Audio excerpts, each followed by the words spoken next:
So I asked a friend of mine, Logan O'Brien, to get on today.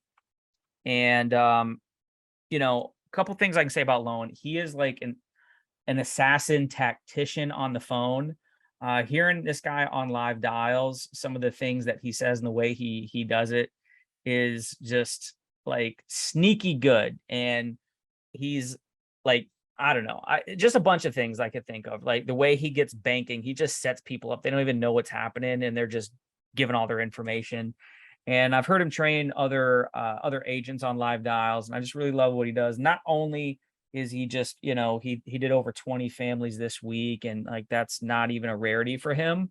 But just from what I know about him, really, really good guy. And so I asked him to, and his numbers are going up, right? And that's the main thing here at FFL. It's not about, who are you? You did this 20 years ago and you're friends with the president or whatever. It's like, you're doing it right now. You did it this week. We want to, if it's working, tell us about it. If it's not working, don't tell us about it. And like, that's it. So Logan, appreciate you being on, man.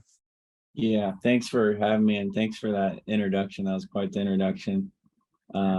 Yeah, definitely happy to be here, and thanks for asking me to be on today. Absolutely, man. Absolutely. Yeah. It's going to be helpful for me. And I got questions, right? So really, here's the secret. I thought it'd be good to share with everybody else, but I wanted to ask questions and figure, instead of just calling you and bugging you, I'd entice you, ask you to come on. So, but for those that don't know you, if you could just kind of catch us up on, what we're doing prior to FFL, and then we'll talk about like that, maybe first or second month, and then we'll fast forward to what's going on right now. Yeah, of course. So before FFL, I've always been kind of like, didn't want a boss, etc. My parents wanted me to get good grades, go to college and get a white collar job and go work for like, I don't know, Enterprise Rent-A-Car, right? That was like a solid job to them. And when I was in high school, if I wanted something, I would have to go work for it. And so instead of like going to work a 9 to 5, and when I was younger, I would knock on my neighbors' doors and detail their cars. And I mean, for a 14-year-old kid, you detail a car for $80. I mean, you're like rich at that age, right? And then my parents were like, well, why don't you try out like a real job, like, McDonald's or Target. So I tried that out, and I remember I worked so hard the first week. I got a paycheck, and they took like 40% of my paycheck, and it ended up being like $100 or something. And I was like, well, I'm used to making that in like an hour in cash, right? Anyway, so I barely made it out of high school, never really liked school that much. And when I was 18, instead of going to college, I went to sell cars. So that was kind of like my college, and just learning basic, how to interact with people, how to have conversations, how to build rapport, just basic stuff. And then when I was 20, I got sober at 20. And then I didn't want to go back to the toxic dealership life. So I just started doing independent car sales on my own. And then about a year ago, the car market dried up. CarMax, Carvana, all these other big guys these big wigs came in and started overbuying all the stuff at auction. And that pushed all the small guys like me out. And so I had an inventory problem, right? And I was scrolling on TikTok one day, and I see Andrew Taylor, and he's interviewing these people who came from like roofing sales or whatever. And I was like, this looks so MLM-y, like, I don't know, whatever, and I forget about it. A week later, I see it again. I'm like, okay, let me look into this. So I started watching his podcast on YouTube, and I was like, okay, these people are real. I stalked them on Facebook and Instagram. I was like, okay, they check out. They weren't a hired actor, right? And I was like, okay, cool. But once I heard, the biggest selling point for me was we have unlimited leads, and you can own your own book of business, and you could sell that book of business to Integrity. So there's an exit plan for the business, right? Once I heard that, I was like, okay, I'm sold. So and Andrew Taylor on the podcast, he says, I always answer my phone. I always get back to DMs. I was like, okay, let's test this out. So I DM on Instagram. He literally gets back in like 2 seconds. I don't know if he had a VA do it or what, but he got back to me. I was like, hey, I want to get started. He gave me Al Vomsteeg's number, with FFL Grid over in Idaho. And he got me all set up, and it's been about 9 months now, and it's been a great decision for sure. That's awesome. That's awesome. All right. So Now, for everybody, what part of the country do you live? I'm in about 20 minutes outside of Seattle, Washington. Okay. And Yeah. so what was your first month like? So you get Oh, started, then what happens? it was terrible. I mean, Terrible. I didn't know what this is so different than like, like traditional sales. Number one, I was used to, and I can see how it's hard for people that have never done this, but I was used to investing money and then getting a ROI on that, right? But then you come here and you don't have the certainty that you could turn $1,000 worth of leads into 10,000, right? So it took a little bit for me to gain that certainty to where I was comfortable with investing more into opportunities and investing more into leads. But my first 2 months were like terrible. I mean, I think I think Al, like after like 4 or 5 weeks, he was like, dude, I'm gonna transfer you over to this guy and maybe you like you'll get along with him better. Like, but he was super helpful. My first week, I was just wanting to get out there. So I think I was contracted with I think maybe AIG, and I went to a home. I was still doing in person at this time, and the lady could only qualify for Aetna. So maybe it wasn't AIG, maybe it was someone else. Anyway, I couldn't write her application, but I got the experience. I got over the nervousness of it. And I just want to get out there and fail forward, Okay. So what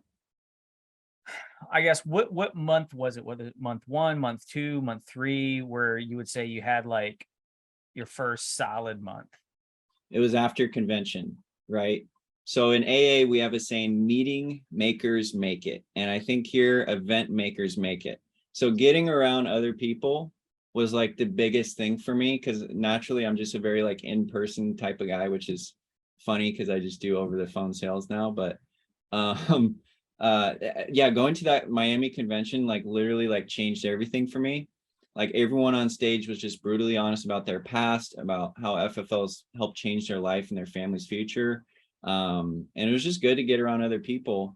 And once I got home from that, I was like, okay, this is real. This is like a legit opportunity, and I need to model other people that have been successful at this. So I think my 3rd month is when I really started to like kind of pick up the pace after that. Okay. So as far as your like work schedule, you know what I mean? What did your work schedule look like going prior to the event and after? Yeah. So prior, number one, I wasn't buying enough leads. So I had white space during my days, which leads to boredom and unproductive stuff, right? I mean, you could sit around all day and read books and read about IULs and do product research, but if you're not taking action, you're not gonna learn anything. Like I'm not gonna say his name, but I know someone who does that, like studies IULs, knows everything about IULs, hasn't written one. I wrote one for the first time like a month ago. He's like, how'd you do it? I was like, I just filled out the application. I don't know. So it's just like, yeah, I forgot your question, but. No. Yeah. So that was, I said, what is your work schedule like before and after? So like, Yeah, so obviously before, there's a you had lot of more white space. after, but what did it look Yeah. like? Yeah, well, once I got back from that, I had more certainty that that I could get a return on my investment. So when I got back, I really took investing in the lead seriously. By the grace of God, I've been playing on house money since I've started. I hope that continues, right? I'm building a team now, so there's a lot of risk involved with that. But I mean, it's a risky business, but it pays off at the end of the day. Yeah. Well, yeah. Sean Mike talks about it all the time. He's like, yeah, if you're adverse to risk, it's gonna be pretty hard to to really grow it. So I guess maybe a 3-part question. On average per week, what were you investing before the event? What were you investing after the event? And then what did you invest last week? Good question. So before the event, probably like, I don't even know, like, can't remember back then. I barely remember what I had for breakfast yesterday, right? But, Fair. yeah, probably like, I don't know, $500 a week. Okay. After the event, maybe like 1,000, 1,500. So yeah, that definitely changed. And then that helped me get better faster because, you talk to enough people, you start to become, after like 200 appointments or 200 opportunities, you kind of become unconsciously competent. So you know what to say next. You're not as nervous. Like, dude, my first like 20 appointments, I was just sitting in whether it's in person or here in my house, I was just sweating, like freaking out, like, is this gonna work? Am I gonna close them? Like all this stuff. And now I see new people do that. And like, I remember when I felt that way, and I kind of miss it sometimes, you know? Okay. You kind of miss it sometimes. All right. All right. Yeah. And so, well, like you said, though, I mean, you got out there, you made some sales, you're playing with house money, which just means that you've been playing off that, your initial investment, right? Yeah. Cool, cool. So, you kind of went into telesales. So what was that like? I mean, I guess so you did some in-home, so you kind of had like an idea of kind of what to expect, but like how different was it when you first started that? Yeah, so I got snowed in here, which it never snows here, but it snowed here last year, and I got snowed in for like 2 weeks, and I just had to figure out phone sales. I did, like, to be fair, I did have a little phone experience from previous stuff, but nothing like too crazy. This is definitely like a very unique business, and it's different sales process than anything else I've ever done before. So it took some adjustment to get used to, but I ended up liking it more than in person. Just for the fact is, like, if I got no showed, I wasn't sitting in a McDonald's parking lot for an hour, which is fine because you make use of it. You set more appointments, but when I'm at home, it just doesn't hurt as much, I guess. Yeah, yeah. No, I get that. I've spent a bunch of time in gas stations around Atlanta.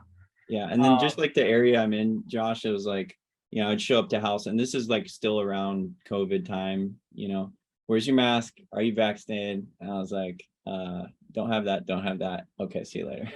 So I ran into that a lot too, right? yeah. Which, I had to figure out, what counties were a little more lenient on that. Okay. Yeah, no, for sure. For sure. Crazy time. So now, so you're doing telesales now. You're in it, you're going. I guess what are some of the things, and we'll get to kind of what you're doing now, but like what were some of the things that you did kind of trying to ramp up, I guess, that you could pass along to somebody else? It's like trying to get to the next level, right? What were some of the helpful things? Um maybe it was certain people that you met in word tracks, maybe it was certain, work environment, maybe it was certain kinds of leads, or I don't know, anything that you can kind of extract on, yeah, this and this kind of really, I felt like once I kind of put these things in place, it started clicking better. Yeah. That's a really good question too. So first thing I did when I got home was I sat down and I wrote, okay, why am I doing this? And like really extensively, like not just like surface level stuff, like, oh, I want a nice car, and that's fine if you want that, but I had to really dig deep and be like, okay, why do I want to do this? Why do I want to help families? Because at the end of the day, what are we doing? We're providing money for their family, so that their kids or whomever doesn't suffer when they pass away. That's what we're selling. We're selling money. We're selling financial relief when people are grieving, right? So I really had to sit down and write down, okay, why am I doing this? And not really worrying about how I'm going to do it, just about why, because that's what's going to get me subconsciously out of bed every day, so that I take the action and put in the activity I need to, be successful here, right? Another thing, like, that's the first thing. So first thing is you got to get your mindset right. And a lot of this, like this business, I realize, is about managing your own emotions and managing your lifestyle well. For me, like, and this is just for me, it's not drinking, it's not going out, it's taking care of my health. Just little stuff like that will put you in a better mood, because attitude's everything here, right? If you're on an appointment and you have a bad attitude because you got no showed for the last one, that's going to translate, and they're going to feel that, and you're not going to be able to spark that connection with them, right? So that's the first part is, for me at least, writing down the whys, getting the mindset right, getting my lifestyle right. Number two was I didn't buy a new lead until I was about 5 months into the business. So that means I was buying 1 month internet aged, 3 months internet aged. And I just felt like the reason I did that was because I knew I could get more shots and more opportunities, while keeping my lead spend manageable, right? So the first 5 months, age leads only. And then I started dabbling in newer leads. And to this day, I still like the age leads more. That's the second part. And then and why? I mean, it might be the same reason, but why is that? well, it's the money part, right? But then number two is it's a less competitive lead, especially for someone just starting out, because they're not getting 10 phone calls a day because they filled out 5 requests 4 days ago. Yeah. Like they filled it out like a month ago, 2 months ago, 3 months ago, and you're like a fresh face to them. And, Which, by the way, like, have you done any like new mortgage mailers? no. So let me just tell you, right? They're $70 to $80, and they hand wrote it, whatever else. And still, a lot of time, these people will hand fill out like 5 of them. Yeah. And they'll still get a bunch of calls. You know what I Mhm. mean? But it just hurts because you're not getting it for $8, you're getting it for $80. It's crazy. Yeah. Yep, I agree. I mean, other than like those mailers that have the phone number on them, I don't buy any new leads. And your guys' profit margin, if you do that, if you follow that model, is going to be a lot better too. Because that's another thing I struggled with buying new leads in the beginning too soon. Was you're not as profitable, meaning can't run campaigns if you want to have a team. You don't have leftover money for a VA. Like it's going to affect a lot of stuff that's going to infringe on you, scaling. Yeah. Okay. So you just brought up the VA. When did you get a VA? I don't even have one yet. I don't even have Okay. one yet, but I'm planning on getting one because I'm just in the process now of the whole juggling thing with bringing new agents on and stuff, which I'm really excited about, but there's a lot of stuff that needs to be taken from me and that someone else can do so I can focus on more important stuff. Not saying that stuff's not important, but it's more Well, money. it's the two things. You either sell or you recruit and train people to sell. And like, that's it. Everything outside of that somebody else should do it. Yeah, exactly. I agree. Yeah, that's cool. That's cool. So interesting. So just been running on age leads. So 1-3 month, mortgage mailers in the CRM, I'm assuming. Anything aged. Anything aged. Just give it to me 30 days later. Yep. And you guys, if you do that, you'll be able to buy more too. Right. So you got way more shots also. Yeah. So, I mean, you and I have been on live dials together, and I mean, I've seen you a bunch of times book up 15, 20, 22 appointments in a day. So what's kind of like what's your calendar look like right now? Dial days, run days over the phone, like what's that mix look like? Yeah. So, the number one thing I started doing also after convention is tracking my activity, right? So every day, once the day's over, I go into Google Sheets, and it's nothing fancy. It's just Google Sheets. And I put down how many appointments I booked for the day, how many no-shows, how many presentations, how many sold, how many people said no to me, right? And if you do that, then you're able to see, and if you have a bad week, you're able to see, okay, I had a bad week because of this. Not because of me, not because of the lead, whatever. Because then you start blaming stuff that's, just stupid, right? It's like, it's always your fault at the end of the day. Like people want to blame this or that. It's like, no, it's your fault, at least for me. Yep. So that's big for me. I did the math for last month earlier today. I booked 152 appointments last month rather. And about, 52 of those were no-shows. And then 72 of those got a policy. Right. So it's about a 72-ish% ratio, but it all comes down to lead flow, appointments, presentations, repeat.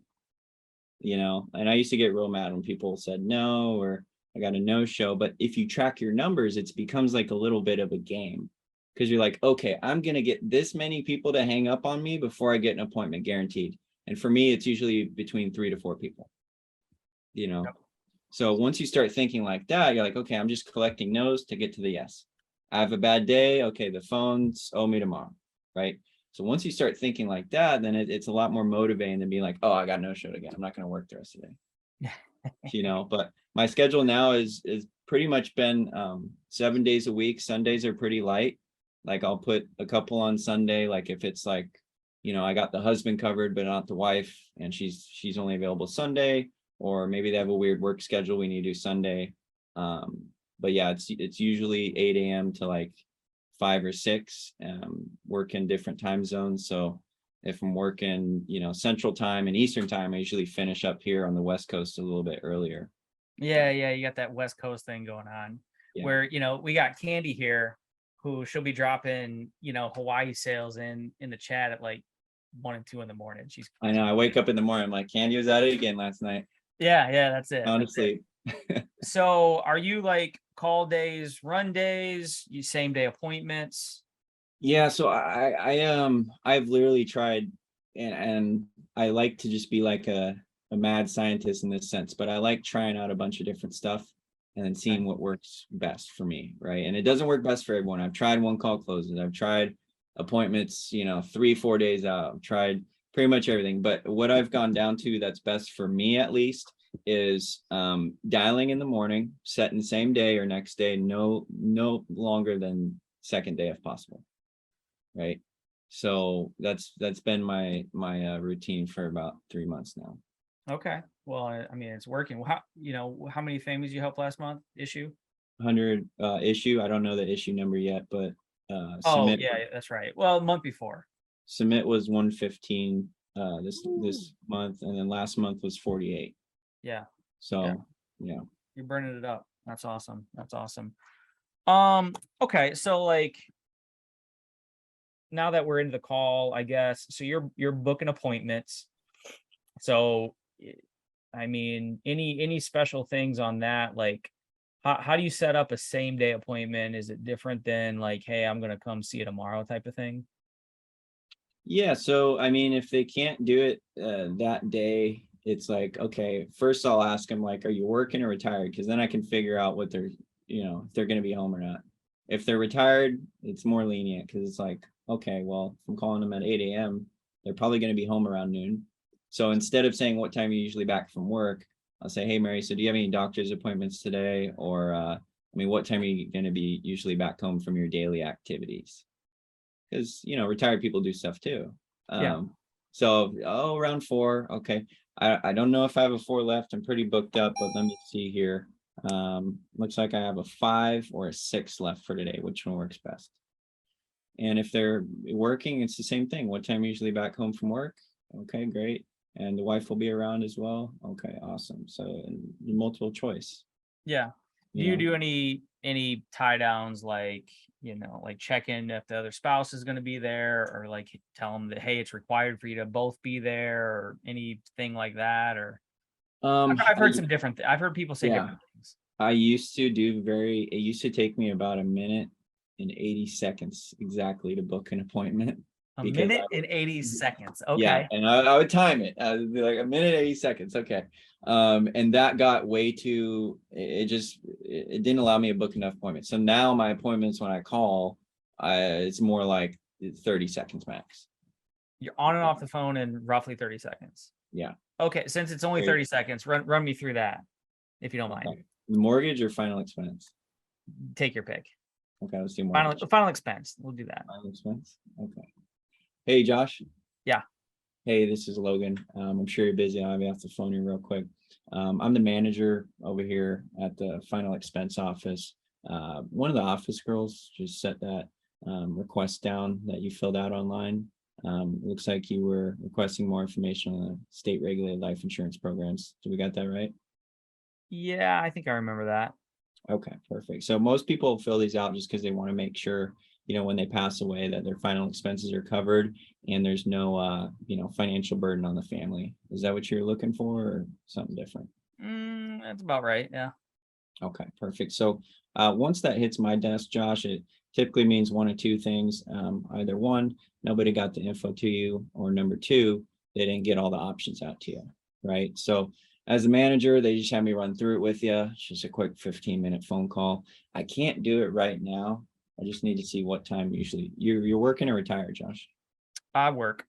Okay. What time are you usually typically back home from work? About 5:30. Okay, perfect. Let me just pull up my calendar here. I might not have that left, but let me see here. Looks like I do have a 6 or a 7, which works best. Yeah, we can do 7. Okay, perfect. I'll be calling you at 7 when we get off the phone here. I get a booking confirmation with my website in it. And that's just so you can make sure I'm not some crazy person. Okay. Love it. All right. Talk to you then. That's so good. That's so good.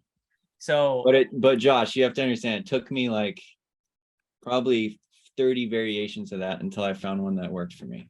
and I know, because I do it too, that like the ums and the shuffling around to see your schedule, like you're doing that on purpose. Yeah, exactly. Yeah. Well, and it depends what kind of lead type you guys are calling, right? Because final expense people traditionally, in my experience, are a little more tough. So you got to be a little more hardball with them, because especially if you're buying a new lead, if it's an instant lead, you got to stand out. You got to be authority figure right off the bat. Some other leads are more friendly, right? And you can be friendly back, but I try to be as neutral as possible. Yeah. I had Michelle, she was upstairs. My office is downstairs. She works upstairs, and had this mortgage protection lead. Guy gets on the phone. Hello. He's like one of these, and we were literally, we weren't arguing. It wasn't bad, but we were shouting back and forth. And he gave me such a tough time, but ended up booking it, and it ended up going well. But she came running downstairs, laughing at me, because it's just, that's how it is sometimes. Yeah, and it's not always like you just mentioned, like it's not always our fault. Like if we do a presentation, person doesn't get covered. And I don't know if you guys want to write this down, but I have found 5 types of buyers that you run into. Right. So the first one's going to be the quote people and the shoppers. Quote people / shoppers. Number 2 are the buyers in power. So The buyers in what? The buyers in power. So they're trying to control the conversation, trying to push you around. They're trying to be the authority. They're challenging you. Just give me the numbers. Yeah, exactly. And they're a mix sometimes. Number 3 are laydowns. So those are people super friendly, not too excited, right? Because we get suspicious when they're way too excited. But just kind of neutral, easy to deal with, no objections. Like, those are going to be like 20% of the people you talk to.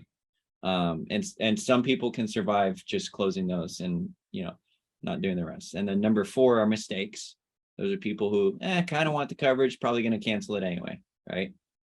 And then number 5, this is a new one that I've added, is people who want what they can't have. So that's the 78-year-old who wants 200 grand in coverage, and he keeps getting mailers in the mail for $9 a month and all this stuff. And he's just difficult, and he wants 200 grand, but he doesn't want to pay over $500 a month.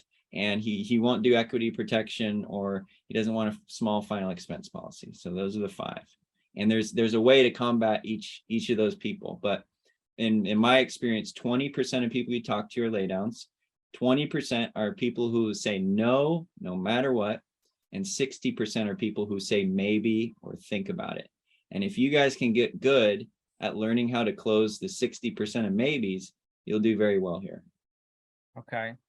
So on that note, what's 1 or 2 things that you do to convert the 60%? Is it in the front end? Is it some word tracks on the back end? Is it finding the why? Like what would you say the 1 or 2 things to really focus on? I would really do some like deep digging into how to reduce sales pressure, right? And how that translates over the phone is different than how it translates in person, because in person you have a lot more advantages with body language and colors and all types of stuff. So over the phone, the only advantage you have is your tonality and your body language, because even though they can't see you, if you're slouched over like this talking to them, they can tell you're slouched over like this. But if you're sitting straight up, you're using your hands, that translates, right? So reducing sales pressure, like let's give an example of that, right? So Josh, let's say we're getting into the presentation here. So hey Josh, I don't have any fancy presentation, and you've heard Jamie say this, no fancy presentation for you today. I'm just the boring application guy. Hope you're okay with that. And Josh, I've tried that out, and people have literally over the phone gone, "Oh, thank God." Like Yeah. literally, it's such a relief to them. And then also I don't get too excited and I don't get too down. I try to stay as neutral as possible. And like if you answer the phone super excited, I'll match your energy. But over the process of the call, I want you to bring me down to my level slowly. Right. And that'll naturally happen if if you and the client are in sync, right? Because then you're leading and pacing and they're not. Right. So it's a lot of stuff that goes into it. And I didn't just learn this stuff overnight. This was just years of wanting to get better, because the worst job you can suck at is sales. Mm-hmm. But it's very rewarding if you can invest into what's up here and put it to action. It can be very rewarding. Yeah, no, I totally agree. Totally agree. So, some other things, right? So we have, existing agents, people just getting started, some brand new people in contracting on right now. One of the things that a lot of people will say is, like, man, I just need to learn. If I just know the products more, I'll do better. Yeah. And yes, education is always great. What would you say to that? Like, on, from where you were to where you are now, how much of is it are you on calls going through products and really, teaching the client about, whatever it is you're trying to sell? Yeah. So, and that's a good question, because I feel like a lot of people get caught up on that, because some of us are different personality types. Like some of us are analytical, some of us are very social, some of us aren't. So I think a lot of times it corresponds with the person's natural personality, but knowledge is only power if you apply it. So if you have all this knowledge and you're not applying it and taking action, you're going to learn from the action more than you learn from just reading it somewhere. Like, I don't think I probably never actually read through one of the product brochures. This is as simple as it gets. Your family gets money when you pass away. They get a tax-free check. That's the product, right? No matter if it's mortgage protection, final expense, tax-free check. That's as simple as you can get it. And confused buyers don't buy, right? So if you're there, and I run into this a lot with these age leads. So someone came out before. Oh yeah, he had this slideshow and all this stuff, and it was just so confusing. I literally got that the other day. Some lady told me that. I go, how long did that take? Oh, about 2.5 hours. Sure. I go, did you get a policy? No, we were confused. So right? they were there in person for 2.5, and you were on the phone with her how long? 40 minutes. 40 minutes. Yeah. 40 minutes. And it was such a relief to her that I said, hey, no fancy presentations, just the medical underwriter. Is that okay? Yes, of course that's okay. Okay, great. So yeah, when it comes to product, guys, it's literally just they get a tax-free check when you die. Doesn't matter. You figure out what they qualify for. You either ask your manager. I mean, there's so many resources, or you can put it into the chat, into what's it called?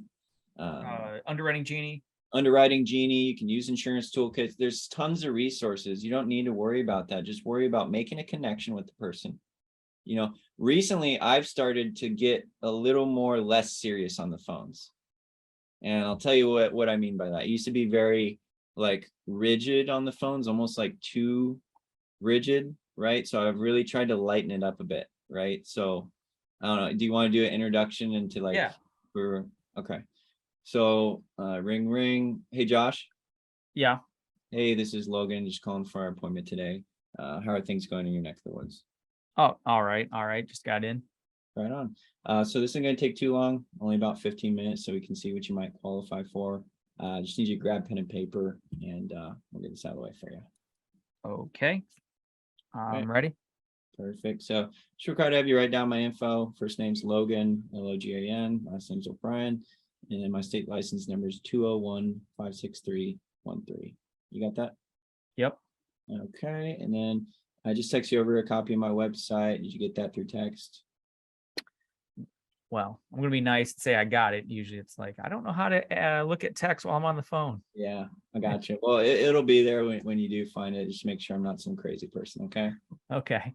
Okay, perfect. And then I always tell them up front, like once I confirm all their info and stuff, and I do this on every call. The calls I haven't done it, I regret it. So Josh, I don't need this right now, but to see if you actually can qualify, no matter if it's, with me today or someone else tomorrow, the insurance company legally needs to provide 3 important pieces of info to see if you can actually qualify. So number 1, just a driver's license number, check for any criminal background. Number 2, a social, check the prescription records. And then 3rd, just a financial institution on file to make sure there's no money laundering or insurance fraud. And if approved, just to make sure the person applying for the policy is the person paying for it. Does that make sense? Yep. Okay, perfect. So since I'm an underwriter for the state of Georgia, I have access to all the A-rated companies you could possibly get coverage with. And we'll just be shopping those around together today, okay? Awesome. Awesome. So there's no fancy presentation. The process is super simple. Just going to ask you a few medical questions, which is just going to give me a good idea which companies will decline you and which ones might approve you. Okay. So I would say, Josh, 80% of the time that they answer that takeaway back-end objections, that's what it's called. If they answer that without any rebuttal, they're closing.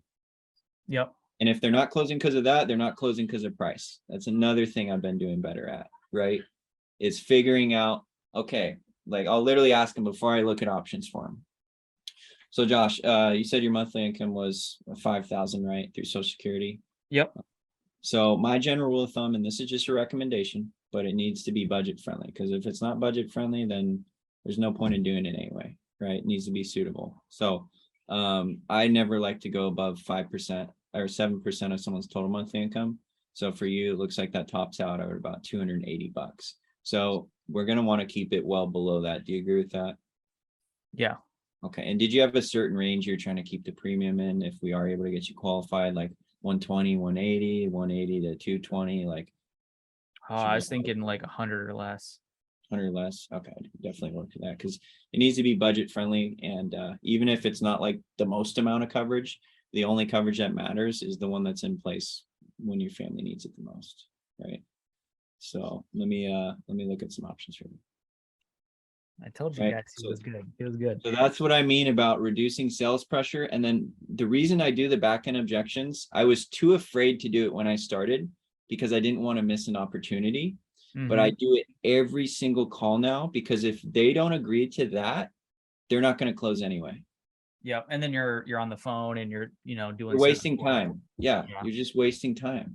That's good. So going back to that, wrote it down. So you go through the 3 pieces of info, and what's your question? Do you say, hey, do you have those things? Are you comfortable with that? Or like what? I just say, does that make sense? Does that make sense? Does that make sense? Okay. Got it. And that's straight, guys. That's straight from. So my script is like 10 different, and I've said this before, but it's like 10 different scripts in one. So that's directly from Brandon Kitchings. And I've just kind of modified it in a way that makes sense. But it's not about what I said, guys. It's about how I said it. Yeah. Right. So it's very nonchalant. And I don't say, I'm going to need your social security number, because that sounds invasive, right? That sounds like, dude, okay, no, bye. I just need your social just for a prescription check, like nonchalant. And you achieve that, guys, with your body language too, right? Yeah. Like, hey, I don't need this right now. Right. So it's more about how you say it than, what you say. Got it. That's awesome. So last couple things as far as the presentation is, so basic, do you, now that you do that with the 3 pieces up front, when it comes time to actually get the bank account, do you have much pushback there? No. I mean, the only reason I would have pushback there is if I don't feel like by that point we're in rapport. So if they're not open, like, and I deal with this with a lot of people that are on painkillers for some reason.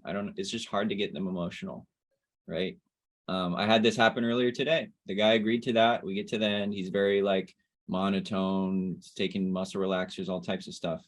And we get to the end. I don't want to give my account number, right? So either they don't trust you there's no rapport, or it's out of their budget.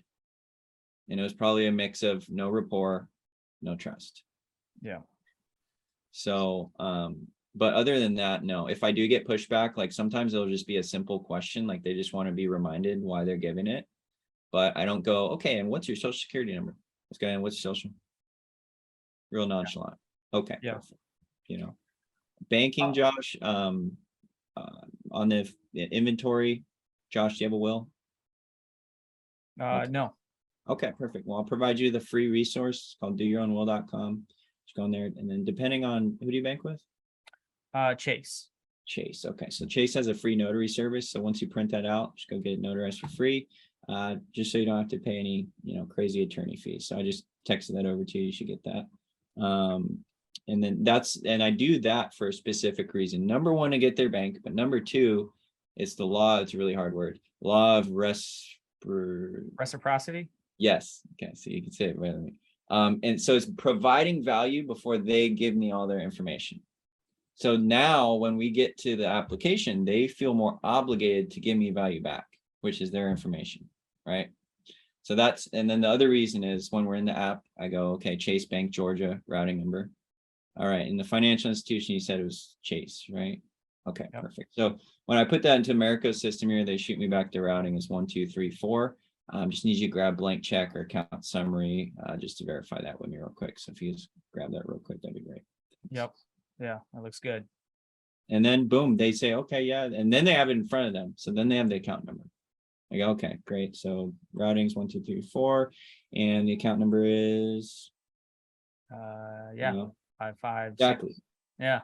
Yeah. See, so it's just like you're leading them on with your words. It's like if I were to ask you, Josh, and your last name spelled just be quiet. Yeah. Great. See, so that's the most, and I don't do that to trick people. I do it because I want it to be the most comfortable experience they've ever had buying anything over the phone. Because what does that mean? They're less likely to cancel their policy, and they're more likely to, when I call them up in a year, refer me to other people. That's good. That's good. All right. So I think I know what you're going to say to this one. But I've seen you put some pretty big sales in the chat, dropping those in there. How would you say you come across those big ones? Well, that's a good question, because some weeks or some days I'm writing like max policy $800, and then some days they're like max is like 3,800, right?